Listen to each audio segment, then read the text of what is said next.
Mahasiswa dan mahasiswi yang terkasih, kita lanjutkan pembahasan kita mengenai bagian-bagian dari tata perayaan Ekaristi kita. Dan hari ini kita akan membahas mengenai liturgi Sabda. Baik, saya akan menampilkan PowerPoint yang sudah disiapkan. Bagian-bagian perayaan Ekaristi, liturgi Sabda.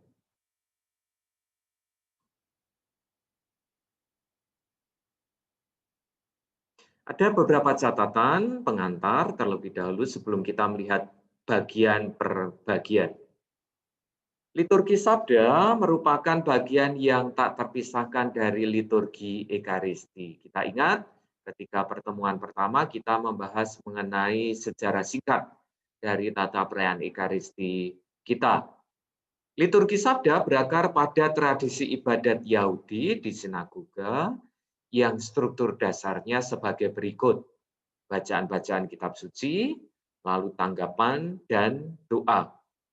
Maka kurang lebih susunan dari liturgi Sabda yang kita miliki sekarang ini juga kurang lebih demikian. 3 bagian besar, yaitu bacaan-bacaan kitab suci, lalu tanggapan kita, misalnya tampak dalam Mazmur tanggapan atau juga kredo atau aku percaya yang kita daraskan misalnya pada hari Minggu atau hari raya.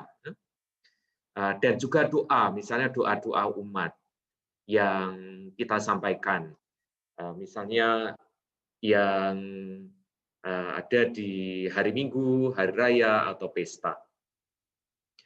Idealnya seluruh bacaan kitab suci dibacakan di mimbar. Dan seluruh liturgi sabda juga dilangsungkan di mimbar.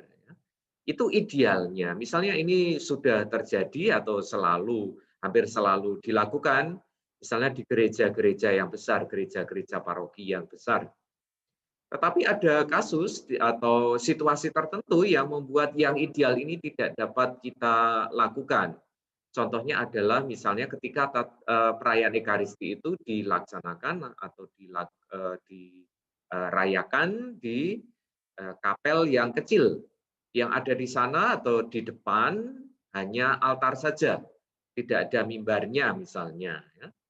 Maka ya liturgi sabda juga dilakukan di sana, walaupun tidak ideal itu juga dapat dilakukan di sana. Contoh yang lain misalnya ketika misal lingkungan di rumah umat, yang ada ya adalah umumnya hanya altar saja. Maka imam melaksanakan dari ritus pembuka dan nanti sampai ritus akhir, dalam hal ini termasuk liturgi sabda, dilaksanakan di altar yang kecil. Gitu. Kalau misalnya misal di lingkungan gitu. Tidak ideal, tetapi dapat dilaksanakan karena situasi yang ada. Tetapi prinsip yang kita pegang adalah dalam atau di tempat yang sudah ada, misalnya altar, mimbar, tentu saja lalu liturgi sabda ini kita laksanakan di mimbar.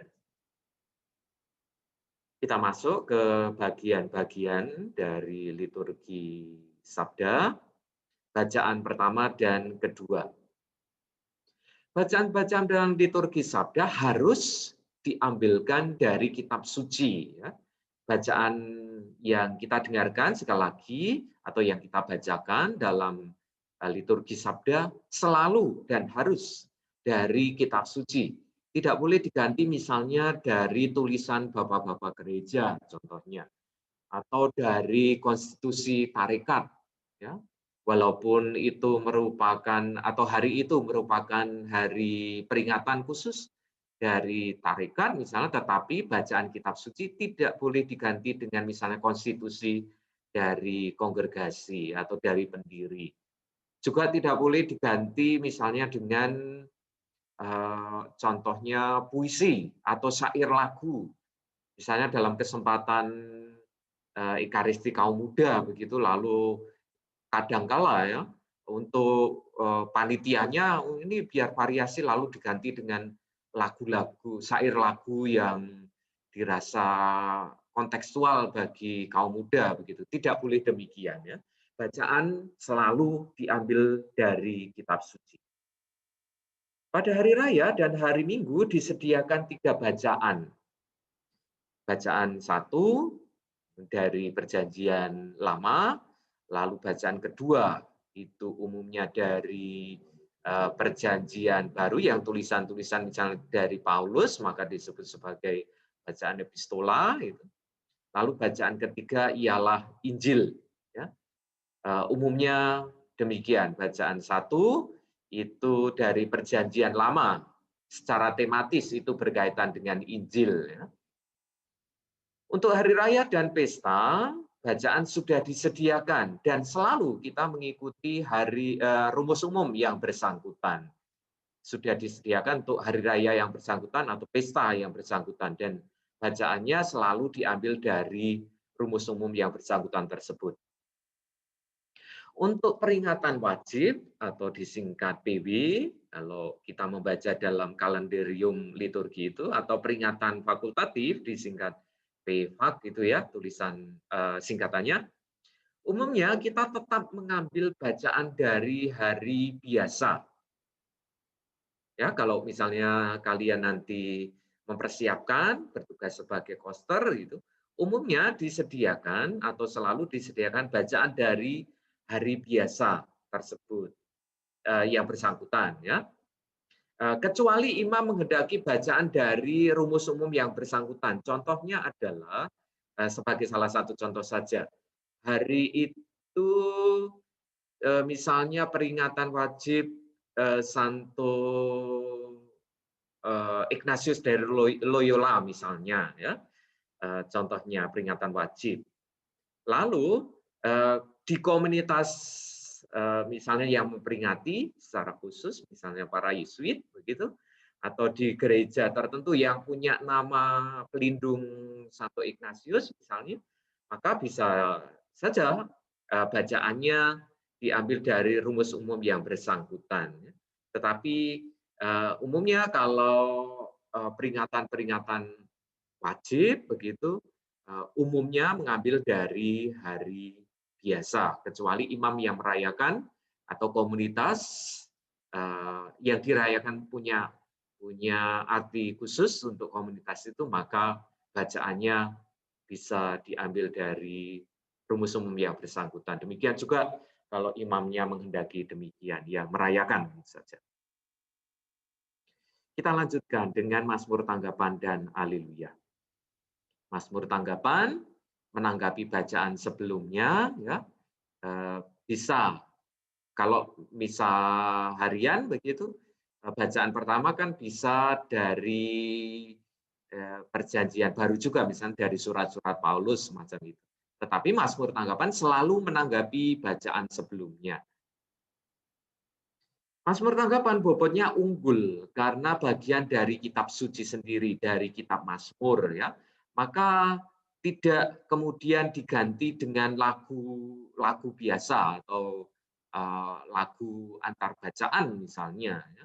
Karena Mazmur tanggapan tentu saja dari kitab Mazmur dan itu adalah bacaan kitab suci sendiri. Jadi bobotnya pastilah lebih tinggi atau lebih unggul. Kita lanjutkan dengan Haleluya atau disebut juga bait pengantar Injil karena mengantar, mempersiapkan hati umat menyambut Yesus yang hadir dalam Injil.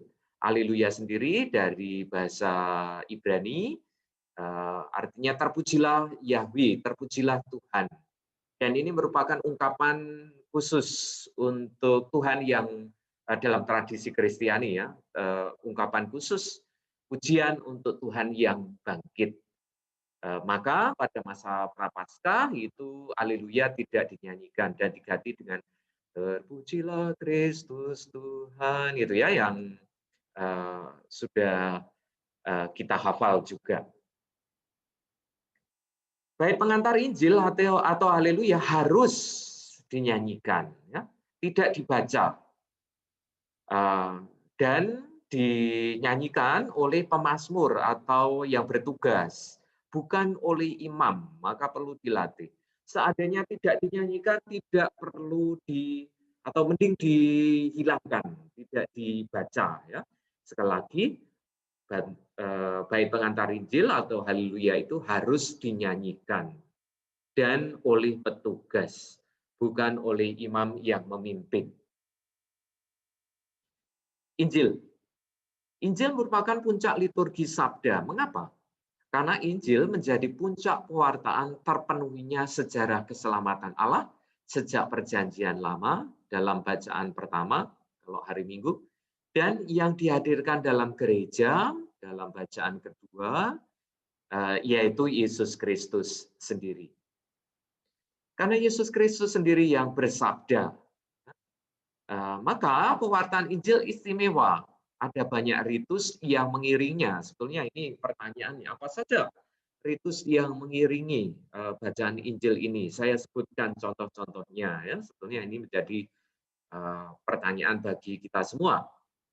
Contohnya, yang membacakan adalah imam atau kalau ada diakon yang bertugas adalah oleh diakon. Ada perarakan Injil, ya, menuju ke altar itu yang kemudian didupai itu. Dan juga ada pendupaan, lalu mesdinar juga mengapit kalau hari Minggu misalnya di paroki itu diapit oleh 2 mesdinar yang membawa lilin yang bernyala.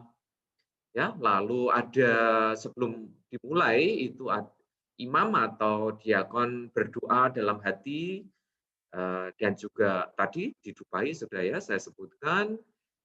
Kemudian umat berdiri ketika bacaan Injil, kemudian apalagi yang istimewa, ada dialog pembuka, Tuhan bersamamu dan bersama rohmu, itu ya jawaban dari umat. Kemudian umat juga membuat tanda salib di dahi, di mulut dan di dada, dan kemudian pada akhir bacaan Injil juga imam atau diakon yang membaca menyerukan aklamasi, demikianlah Injil Tuhan, misalnya. Ya. Lalu kita menyautnya juga. Ini keistimewaan dari ritus yang menyertai Injil, karena sekali lagi, karena Yesus sendiri yang bersabda. Dan kita mengenal yang disebut sebagai tahun A, tahun B, tahun C, dan juga tahun ganjil atau genap. Ini sekedar mengingatkan saja. Tahun A, B, C itu menunjuk pada bacaan-bacaan untuk hari Minggu. Bacaannya diambil dari mana? Tahun A, atau tahun B, atau tahun C. Tahun untuk menandainya sebetulnya mudah ya. Kalau kita sekarang ini punya kalenderium liturgi itu dapat kita lihat tahun A atau tahun B atau tahun C. Seandainya tidak ada, sebenarnya kita juga dapat menghitung sendiri. Tahun yang habis dibagi 3 itu artinya tahun C. Ya. Contohnya tahun 2019 kan kalau dibagi 3 itu habis ya, dibagi 3, tidak kemudian koma itu ya, ada koma atau sisanya. Tahun C, lalu tahun 2020 berarti tahun A, dan sekarang tahun 2021 itu tahun B, selalu berputar begitu ya. Nanti kalau misalnya tahun tertentu kita ingin tahu itu tahun A atau B atau C gitu. Bagi saja 3. Kalau habis tidak koma begitu, lalu tahun C. Lalu tinggal mengurutkan saja. Dari C ya pasti akan tahun berikutnya pasti akan A, lalu tahun berikutnya lagi B, kembali ke C begitu ya. Saya kira mudah. Kalau tahun ganjil atau genap itu menunjuk pada bacaan-bacaan untuk misa harian. Tahun ganjil, ini seperti tahun sekarang ini, tahun 2021 berarti tahun ganjil. Ya. Sedangkan tahun 2022 itu tahun genap. Saya kira ini gampang untuk menandainya, tahun ganjil atau genap macam ini. Kita lanjutkan. Homili. Setelah bacaan Injil. Homili dari bahasa Yunani, homilia artinya percakapan, selalu bertolak dari kitab suci dasarnya, bukan yang lain-lain.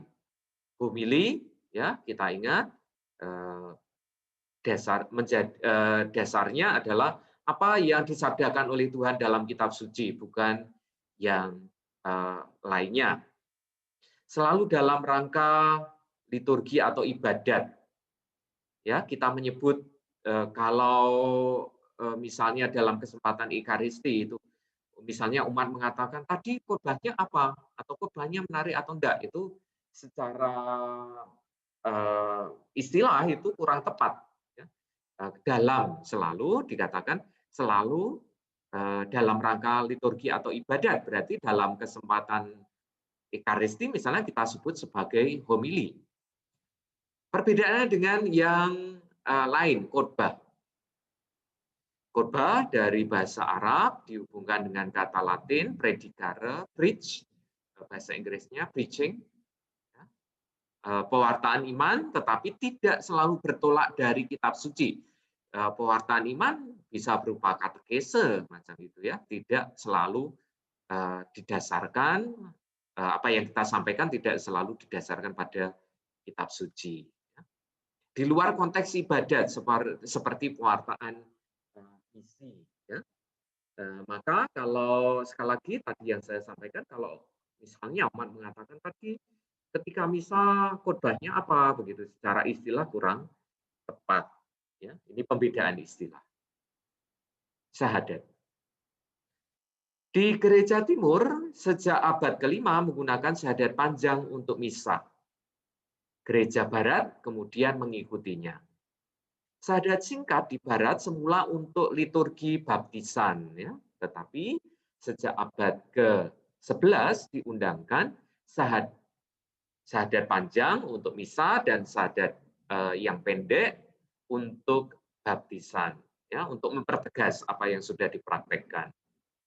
Tetapi dalam Misale Romanum tahun 1970 memperbolehkan keduanya untuk misa kudus, seperti yang kita lakukan sekarang ini ya. Bahkan kalau pada hari Minggu yang sering dipakai sekarang ini adalah syahadat yang pendek ya. Seringkali karena alasannya pendek macam itu, tetapi tentu saja tidak sangat tepat dalam konteks ini. Ya, lalu doa amat. Doa amat merupakan bentuk pelaksanaan imamat umum seluruh umat beriman untuk berdoa bagi seluruh semesta, gereja semesta. Praktek yang sudah amat kuno, tadi pada awal kita sudah melihat bahwa dalam tradisi Yahudi pun untuk liturgi Sabda juga ada doanya, bacaan-bacaan, lalu tanggapan, dan kemudian doa-doa. Demikian juga doa umat yang kita panjatkan, misalnya dalam kesempatan misa hari Minggu atau hari raya atau pesta macam itu, merupakan pelaksanaan bagi kita tradisi Kristiani, pelaksanaan imamat umum ya, dasarnya atau sudah berakar sejak lama, bahkan kita melihat dalam tradisi Yahudi juga dilakukan seperti itu. Urutan tradisional untuk hari Minggu ya, dalam kesempatan Ekaristi hari Minggu, kalau kita menggunakan teks misa yang sudah disusun hari Minggu itu kurang lebih demikian susunannya. Yang pertama adalah bagi gereja, ya, bagi gereja juga bagi pimpinan gereja, paus, uskup, lalu juga yang kedua bagi pemimpin masyarakat, yang ketiga bagi orang-orang yang sedang menderita, dan yang keempat adalah bagi jemaat setempat. Itu kalau kita perhatikan dari apa yang sudah dituliskan di dalam teks-teks misal untuk hari Minggu itu. Tetapi dalam kesempatan-kesempatan yang khusus, misalnya misa pemberkatan pengantin, lalu juga dalam misa-misa peringatan arwah macam itu, lalu doa-doanya lebih disesuaikan dengan kepentingan, itu juga dimungkinkan ya, atau bisa dilakukan sesuai dengan kebutuhan ya. Ini urutannya. Dan doa umat ini merupakan sekali lagi merupakan tanggapan kita atas sabda yang tadi sudah kita dengarkan dalam bacaan-bacaan dan juga di dalam homili kita menanggapinya tadi dengan iman atau syahadat kita, lalu juga kemudian dengan doa umat. Dengan doa umat ini lalu selesai untuk liturgi sabda, ya. Liturgi sabda dimulai dari bacaan pertama dan diakhiri dengan doa umat.